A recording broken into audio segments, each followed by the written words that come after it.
এবিভিপির বিকাশ ভবন অভিযান ঘিরে ধুন্ধুমার পরিস্থিতি। বিকাশ ভবন অভিযান কর্মসূচি এবিভিপির, আর সেই অভিযানেই ধুন্ধুমার পরিস্থিতি তৈরি হয়েছে। বিকাশ ভবন অভিযান এবিভিপি, সেই ছবি আপনাদের সামনে তুলে ধরছি। এবিভিপির বিকাশ ভবন অভিযান। আমরা গণতান্ত্রিকভাবে আন্দোলন করতে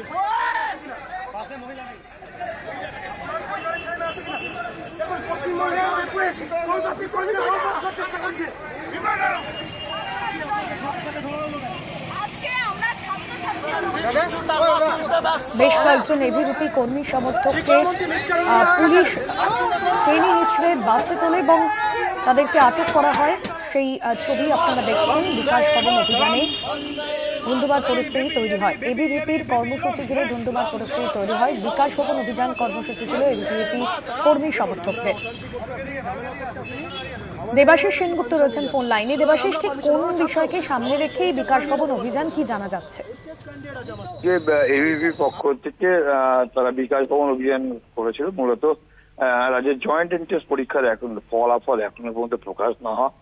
এছাড়াও বিভিন্ন বিশ্ববিদ্যালয়গুলোতে সেখানে উচ্চ মাধ্যমিক পরীক্ষার ফলাফল বেরিয়ে যাওয়ার পরও এখনো পর্যন্ত কিন্তু কলেজে ভর্তি হওয়ার কোনো ব্যবস্থা এখনো হয়নি, বা সেখানে কলেজের যে পোর্টাল আছে সেই পোর্টাল খোলেনি। অর্থাৎ পড়ুয়ারা যারা তাদের রেজাল্ট বেরিয়েছে 5 তারিখে, অর্থাৎ মে মাসের 5 থেকে রেজাল্ট বেরোনোর পরও এখনো তারা সরকারি কলেজে ভর্তি হতে পারেনি।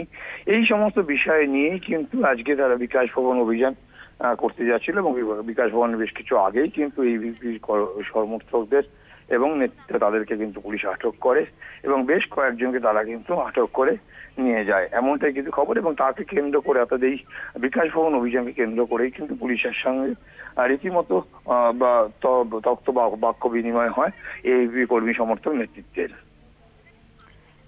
একদমই ধন্যবাদ জানাবো দেবাশিস।